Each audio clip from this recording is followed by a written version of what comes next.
जय हिंद बच्चों, कैसे हो? उम्मीद करते हैं आप लोग अच्छे होंगे। प्यारे बच्चों, आज का क्लास लेके फिर आप सबके बीच उपस्थित हो गए हैं। आज के क्लास में हम लोग पढ़ने वाले हैं कक्षा 10 विषय विज्ञान महत्वपूर्ण बहुविकल्पी प्रश्न।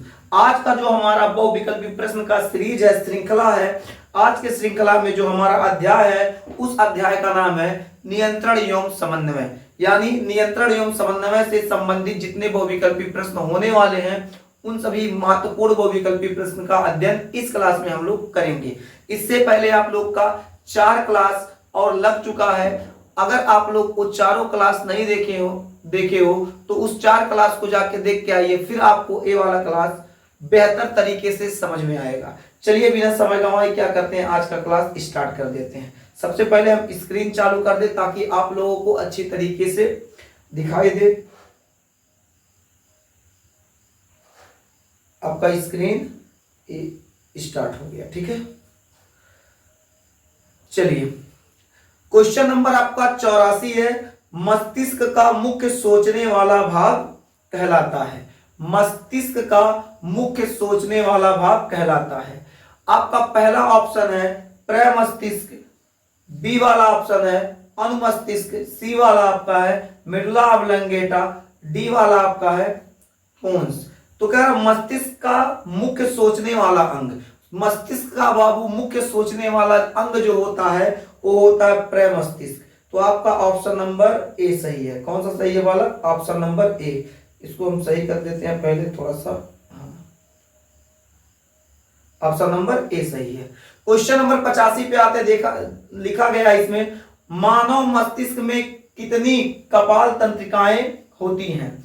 12 जोड़ी, 8 जोड़ी, 10 जोड़ी, 31 जोड़ी। कपाल तंत्रिकाएं बाबू 12 जोड़ी होती है। तो 12 जोड़ी आपका ऑप्शन नंबर ए सही है। अब आपको जब पढ़ाए थे वहां आपको बताए थे कि जो मानव का मस्तिष्क होता है इसमें 12 जोड़ी कपाल तंत्रिकाएं निकली होती हैं। 1 2 3 4 5 6 7 8 9 10 11 12, 12 इधर 12 इधर।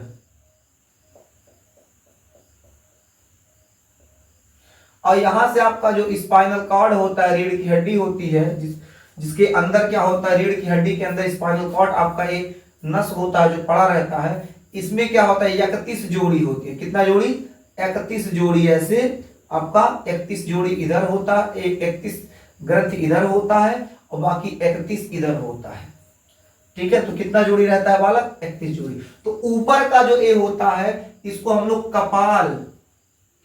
कपाल तंत्र कहते हैं या कपाल तंत्रिका तंत्र, ये आपका हो जाएगा, ठीक है। बाकी आपका 31 होता है, 31 जोड़ी होता है। ये आपका कितना होता है? 12 जोड़ी। ये आपका 12 जोड़ी होता है।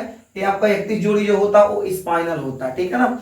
आगे आते हैं, इसमें देखते हैं क्वेश्चन नंबर 86 पर। अनुमस्तिष्क किसका भाग होता है?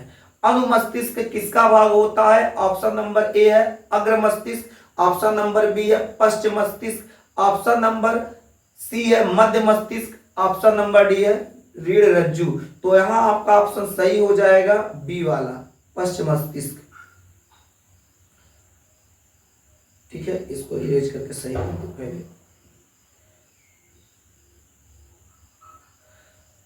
आगे आपको क्वेश्चन नंबर 87 दिया है। मस्तिष्क केंद्र जो शरीर का ताप नियंत्रित करता है स्थित होता है। ऑप्शन पहला अनुमस्तिष्क में, प्रमस्तिष्क में, हाइपोथैलेमस में, मेडुला में। आपका यहाँ ऑप्शन सही हो जाएगा हाइपोथैलेमस। आपके शरीर का ताप जो होता है, कंट्रोल जो करता है, वो हाइपोथैलेमस ग्रंथि के अंदर स्थित होता है। आपका अगला क्वेश्चन है मस्तिष्क का कौन सा भाग सबसे बड़ा होता है? मस्तिष्क का कौन सा भाग सबसे बड़ा होता है? तो मस्तिष्क का वह भाग सबसे बड़ा होता है जो अग्र मस्तिष्क में पाया जाता है। आपके मस्तिष्क का जो भाग होगा अग्र मस्तिष्क में जो आपका पाया जाएगा प्रमस्तिष्क, वही क्या होगा? बड़ा होगा। तो आपका ऑप्शन नंबर यहाँ सी सही है। सी वाला सही कर लीजिएगा। आगे देखते हैं, रीढ़ रज्जु उत्पन्न होता है प्रमस्तिष्क से, अनुमस्तिष्क से, मेडुला से, पोन्स से। तो आपका हो जाएगा मेडुला। जो रीढ़ रज्जु शुरू होता है वो कहां शुरू होता है जी? मेडुला से शुरू होता है। एस्कर्बिक हार्मोन्स का मुख्य कार्य है।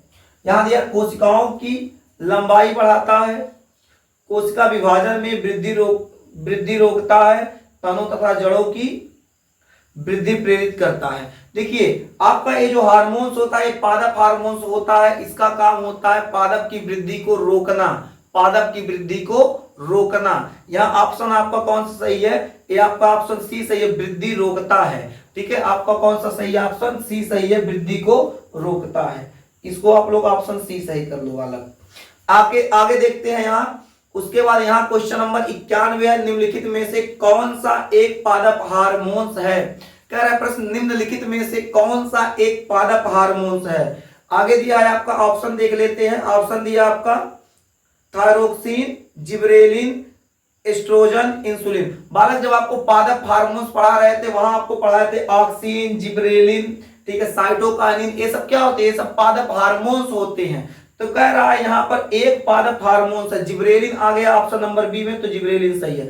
अगला क्वेश्चन देखते हैं, क्वेश्चन नंबर 92, निम्नलिखित में से पादप हार्मोन नहीं है, पादप हार्मोन नहीं है। देखिए आपका यहां, देखिए यहां आपका जो होगा ऑप्शन ए होगा ऑक्सिन। ऑक्सिन आपका पादप हार्मोन है, जिब्रेलिन पादप हार्मोन है, साइटोकाइनिन पादप हार्मोन है। तो पादप हार्मोन्स कौन नहीं है? तो ऑप्शन नंबर सी एस्ट्रोजन पादप हार्मोन्स नहीं है। अब कहोगे सर एस्ट्रोजन है क्या? तो एस्ट्रोजन जो होता है, मादा जो होती है, मादा के अंडाशय में क्या होता है? ए हार्मोन्स पाया जाता है। आपको जब नर जनतंत्र पढ़ाया जा रहा था, माफ कीजिएगा, मादा जनतंत्र जब आपको पढ़ाया जा रहा था, वहां बताया गया था कि मादा का जो अंडाशय होता है उसमें दो प्रमुख हार्मोन्स पाए जाते हैं, एस्ट्रोजन तथा प्रोजेस्टेरॉन। तो एस्ट्रोजन ये जो हार्मोन्स है मादा में पाया जाता है, पादप में नहीं। तो आपका ऑप्शन नंबर कौन सा सही हो जाएगा मुन्ना? आपका ऑप्शन हो जाएगा सी सही। ठीक है, क्लास आज छोटा रखते हैं, इसके बाद आपका अगला क्लास जो लगेगा, ठीक है, उसके लिए आपको कल बताया जाएगा। आज का क्लास बस यहीं तक, फिर मिलते हैं आपसे अगले क्लास में, तब तक के लिए जय हिंद।